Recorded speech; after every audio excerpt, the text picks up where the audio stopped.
Hello and welcome दोस्तों, day 3 में आपका स्वागत है। इस लेक्चर में हम लोग वेरिएबल्स बनाना सीखेंगे और कमेंट आउट करना सीखेंगे। ओके, फर्स्ट कमेंट आउट किसे कहते हैं? कमेंट आउट दो तरह का होता है, एक सिंगल लाइन कमेंट आउट और एक होता है multiple line comment out. Okay, अब हम देख लेते हैं कि कमेंट आउट कैसे करते हैं। सिंपल सा सिंगल लाइन कमेंट आउट करने के लिए आपको डबल स्लैश का यूज करना होगा। सिंपल सा इस तरह से हमने कमेंट आउट कर दिया। अब कमेंट आउट करते क्यों है और इससे होता क्या है? तो कमेंट आउट इसलिए करते हैं ताकि आपको जब कोड लिखेंगे तो उसके ऊपर में लिख सकते हैं कि ये कोड किस पर्पस के लिए हमने लिखा है। ओके, कोड को कंपाइल करने समय कोड को रीड नहीं किया जाता जब हम कमेंट आउट कर देते हैं, तो ये सिर्फ एक अदर डेवलपर जब इसे रीड करेगा तो ये समझ सकता है ये कोड किस पर्पस के लिए यूज किया गया है, इसलिए कमेंट आउट करते हैं। सिंपल सा आप मल्टीपल कमेंट आउट करने के लिए सिंपल सा लिखेंगे स्लैश इस तरह से। ओके, इस तरह से आप लिखेंगे तो ये मल्टीपल लाइन कमेंट आउट हो जाएगा। जैसे कि इसके अंदर हम बहुत सारे कोड को कमेंट आउट कर सकते हैं। ओके, ये हो गया हमारा मल्टीपल लाइन कमेंट आउट, ये हो गया हमारा सिंगल कमेंट आउट। ओके, इस तरह से हम लोग कमेंट आउट भी कर सकते हैं। अब हम देख लेते हैं वेरिएबल्स किसे कहते हैं। तो सिंपल सा इसे मैं यहाँ पर ऐसे कर लेता हूँ, उसके बाद यहाँ पर लिखते हैं कमेंट आउट पहले कर देता हूँ वेरिएबल्स। ओके, इस तरह से in C. Second, what is variables? Variables होता क्या है? वेरिएबल्स एक कंटेनर होता है, मतलब कि कोई भी कंटेनर में हम लोग उसमें डेटा को स्टोर करेंगे, उसके बाद हम लोग बार बार कहीं भी यूज कर सकते हैं। सिंपल सा यहाँ पर लिखते हैं इंट और number num1 equal two variables 34।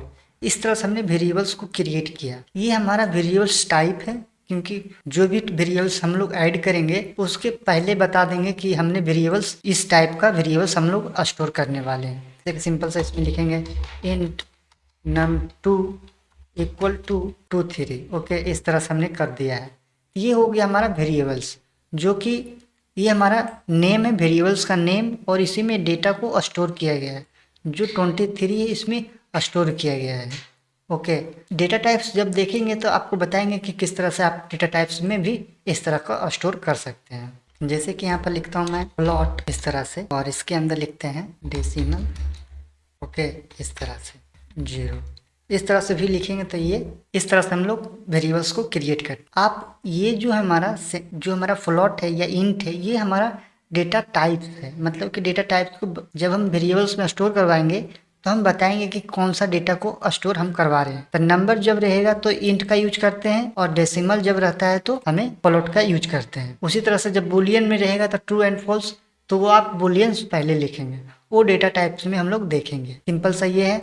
मैं फर्स्ट कोड को रन करते हैं, ये चलता है या नहीं चलता यह देख लेते हैं। सिंपल सा आप देख सकते हैं कोड हमारा रन हो गया है। अब बात ये आता है कि अब हम इस नंबर जो हमारा जो हम इसमें स्टोर किया है, इसमें क्या स्टोर हुआ ये देखने के लिए आपको सिंपल सा प्रिंट एफ का यूज करना पड़ेगा।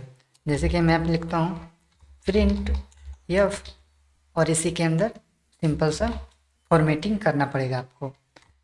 इस तरह से हमने किया, और नंबर को जब आउटपुट करेंगे तो डी का इस्तेमाल करते हैं, और इस तरह से हम लोग लिखेंगे num1।